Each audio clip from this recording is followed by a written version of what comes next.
मैं डॉक्टर पीयूष नायक हूँ। आज ये जो मैंने कार्यक्रम किया है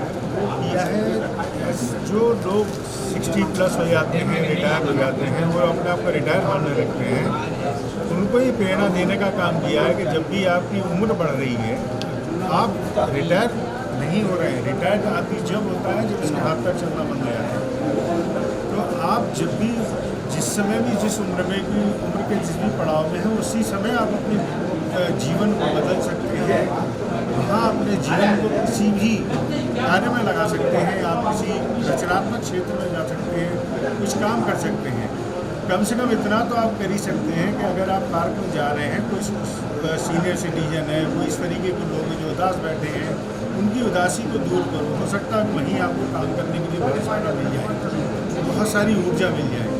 आपके जो दोस्त हैं, दोस्तों को अपना परिवार बनाओ, दोस्तों को एक दूसरे के काम आने का मुझे प्रेरणा देनी है कि सब एक दूसरे का साथ देना शुरू करें। क्योंकि कभी कभी रिश्तेदार काम नहीं आते हैं, लेकिन दोस्त काम में आते हैं। तो दोस्तों को एक हम आगे चल के एक प्रोफेशनल ग्रुप बनाएंगे, जिसमें कि कंडीशनल होगा कि एक दूसरे की हमें हेल्प करनी है, तो जिससे कि आगे समाज को नई दिशा मिलेगी। बच्चे आज उनकी हम ग्रोथ को नहीं रोक सकते। बच्चे तो जब पढ़ रहे हैं तो आगे बढ़ेंगे और वो बाहर भी जाएंगे, तो बाहर नौकरी भी करेंगे, तो उनकी ग्रोथ को भी नहीं रोकना है। प्लान ये करना शुरू करना है। हमारे जितने भी बुजुर्ग अब अपने आप को समझने लगे हैं, हो रहे हैं, तो हम अपनी ज़िंदगी को आगे कैसे जिएंगे बगैर बच्चों के, तो वो प्लान करना शुरू कर देना चाहिए। क्योंकि हम उनकी ग्रोथ को, बच्चों की ग्रोथ को नहीं रोक सकते, हम नेगेटिव नहीं बन सकते। हमारी प्रेरणा मेन यही है। आज इस कार्यक्रम का उद्देश्य यही था कि हम लोग अपनी सोच को बदलना शुरू करें। सोच को बदलेंगे, सब कुछ बदलेंगे। सर, आपको प्रेरणा कहाँ से मिली इस कार्यक्रम करने के? बस ऐसे ही देखता रहता हूँ बुजुर्गों से। मेरे पास एक्चुअली मैं डॉक्टर हूँ, मेरे पास में कई ऐसे पेशेंट आए जो सीनियर सिटीजन थे, डिप्रेशन में थे, और आज डिप्रेशन में उनको वजह उनकी थी कि उनके बच्चे बाहर चले गए। हमें साहब ये बीमारी देती, वो बीमारी देती है। और उनको प्रेरणा वहाँ से मिली मुझे। कभी हमारे पास जितने हमारे पेशेंट आते हैं, पेन का इलाज भी करते हैं, तो पेन में हमारे पास 30 मिनट हम लोग ट्रीट कर देते हैं पेशेंट को। कोई भी चाय इतना पढ़ाना पड़ेगा, तो उसमें भी बुजुर्ग लोग काफ़ी आते हैं। तो बुजुर्गों में सबसे ज़्यादा मैं देखा हूँ निराशा का भाव जग रहा है। तो निराशा को आशा में कैसे बदलना है, ये मैंने कोशिश कर रहा हूँ। एक छोटी सी मेरी कोशिश थी आज। कार्यक्रम का उद्देश्य क्या था आपका? कार्यक्रम का उद्देश्य यही था कि हमें अपने सीनियर सिटीजन अपने आप को मानने लगे, उनको प्रेरणा देनी है कि वो अपने आप को सीनियर सिटीजन मान के घर में ना बैठ जाए, तो घर के बाहर निकले, कोई नया काम, कोई नई योजना, कुछ नया करने की हमेशा कोशिश करें। धन्यवाद।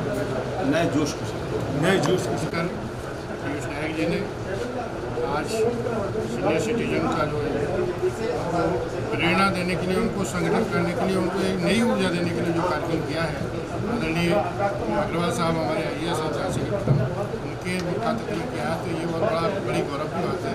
तो मेरी तरफ से मैं पूरा संदेश देना चाहता हूँ आपके चैनल के माध्यम से, पूरे झांसी के लिए ही नहीं, पूरे बुंदेलखंड के लिए और पूरे देश के लिए। देश में जहाँ भी सीनियर सिटीजन के लिए काम हो रहा है, वहाँ सब मिलकर के संगठित होकर के अपने आप का काम कुछ तय करें कि हमें देश के लिए क्या करना है, समाज के लिए क्या करना है। सभी सीनियर सिटीजन अपने आप को घर में बैठाने का काम न करें, घर में कैद करने का काम न करें। Doctor PK Agarwal, IAS retired. मैं भारत सरकार में सर्वोच्च पद से रिटायर हुआ, लेकिन रिटायरमेंट होने के बाद मैं और ज़्यादा सक्रिय हो गया जी। और मैंने रिटायरमेंट के बाद भारत की सर्वोच्च लॉ फर्म में पार्टनर रहा, 20 पुस्तकें लिखी। तो मेरा कहना है कि वरिष्ठ नागरिक रिटायरमेंट के बाद बहुत अच्छा जीवन और उससे ज़्यादा सक्रिय जीवन प्रारंभ कर सकते हैं, जैसा मैं कर रहा हूँ।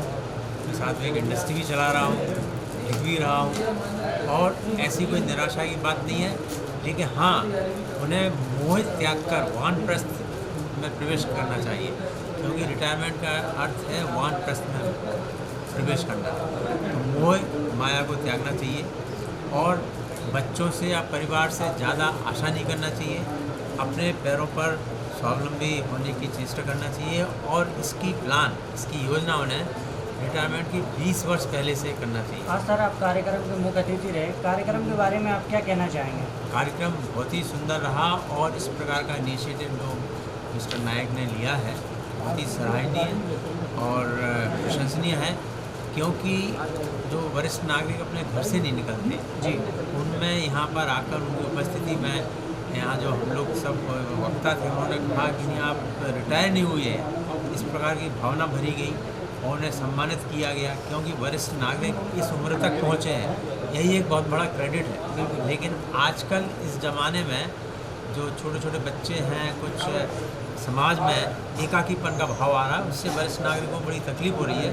तो मैंने वरिष्ठ नागरिकों को बताया कि उनके क्या क्या अधिकार हैं, उन्हें क्या क्या सुविधाएँ प्राप्त हैं। इस संस्था के द्वारा मैं नायक जी से अनुरोध किया कि वरिष्ठ नागरिकों को जानकारी दें कि कैसे उन्हें अपनी सुरक्षा करना चाहिए, जैसा कि यहाँ पे एसएसपी ने या डीआईजी ने पहले किया था।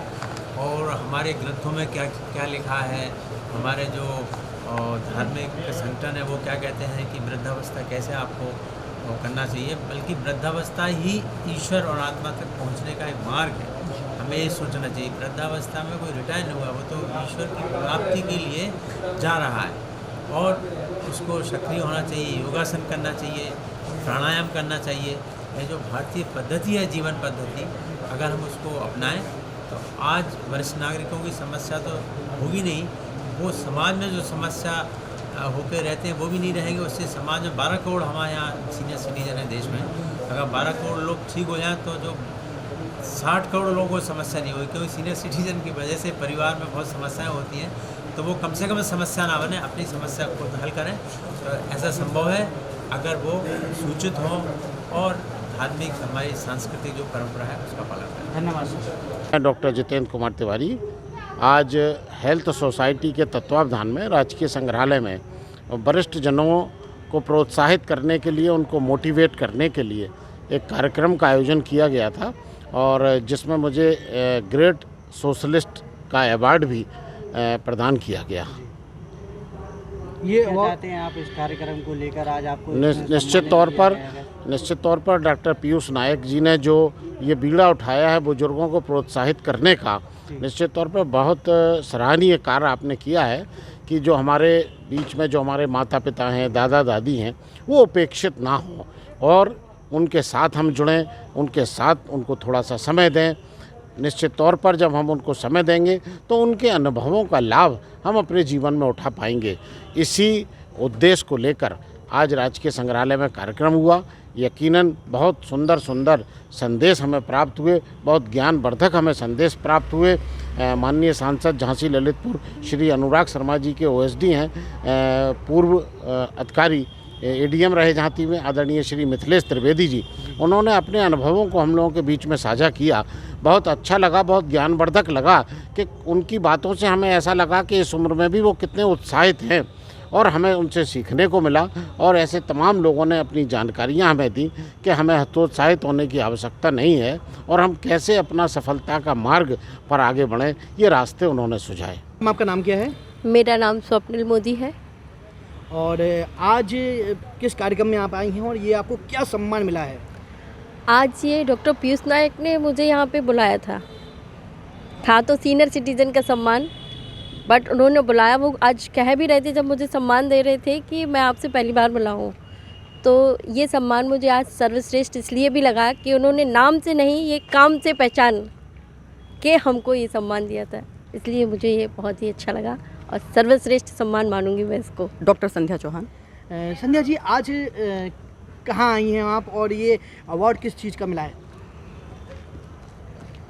जी सर, ये आज हेल्थ सोसाइटी ने एक प्रोग्राम का आयोजन किया है जिसके अंतर्गत उनका उद्देश्य है कि झांसी में हमारे जितने भी वरिष्ठ युवा वर्ड में यूज़ करना ज़्यादा सही समझूंगी, उनको हम अगर हम बुज़ुर्ग ना कहें तो उनको लेकर उन्होंने एक आह्वान किया है लोगों के बीच कि हम उनको लेकर जो हताश हैं या समाज में कहीं भूले बिसरे हैं, बिछड़ गए हैं, तो उनको लेकर हम एक जो योगदान दे सकते हैं सब अपना अपना योगदान करें। हमें जहां जिस तरीके से हम उनके जीवन में उत्साह या उमंग भर सकते हैं, भरने का प्रयास करें। उसी के अंतर्गत आज ये कार्यक्रम का आयोजन किया गया था। दीदी, आपको कई अवार्ड मिले हैं और इन्हीं अवार्ड के क्रम में एक और अवार्ड आपसे जुड़ गया।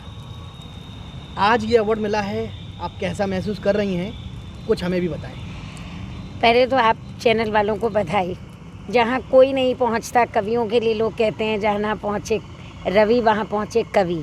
ऐसे हर सामाजिक रचनात्मक कामों में कोई पहुँचे ना पहुँचे, हमारी लोकतंत्र की मीडिया की आँख हमेशा पहुँच जाती है। आपको सभी चैनल वालों को बधाई।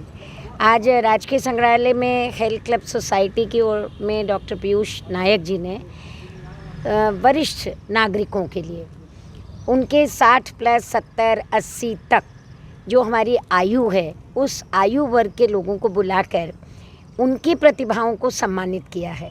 जीवन में हम हमेशा युवा हृदय सम्राट बने रहें और युवा अपने आप को कभी भी शारीरिक रूप से उसकी आयु बढ़ती है, लेकिन मानसिक और आत्मिक रूप से वो सदा अपने बचपन से जुड़ा रहे, अपने अतीत से जुड़ा रहे और अपने अनुभवों को साझा करे। और वही आज हम लोगों ने अनुभव किया कि जहाँ आचार्य हरिओम पाठक जी जैसे बुज़ुर्ग और जहाँ पीके अग्रवाल जी पश्चिम बंगाल के IAS अधिकारी पुस्तक लिख सकते हैं और जहाँ स्वतंत्रता संग्राम सेनानियों के बुज़ुर्गों को आज सम्मानित करके 75वां अमृत महोत्सव मनाया और जहाँ प्रोफेसर डॉक्टर सुरेश दुबे जी उपनिदेशक संग्रहालय ने, ये एक आदर्श है कि हम आयु हमारी और हमारी सांसें ईश्वर की दी हुई हैं। जिसने जन्म दिया है उस माँ को सम्मान करो, जो आज का भी संदेश है। माता पिता का सम्मान, माँ ही पिता ही तीर्थ धाम है और सबसे बड़ा संसार का तीर्थ यही है कि मनुष्य एक यात्री है, जीवन एक यात्रा है, संसार एक तीर्थ है। उसी को आज हम लोगों ने अनुभव किया और आप सबके भी स्वस्थ सुखी जीवन की कामना करते हैं। स्वस्थ तन में स्वस्थ मन का रहना ज़रूरी है। धन्यवाद।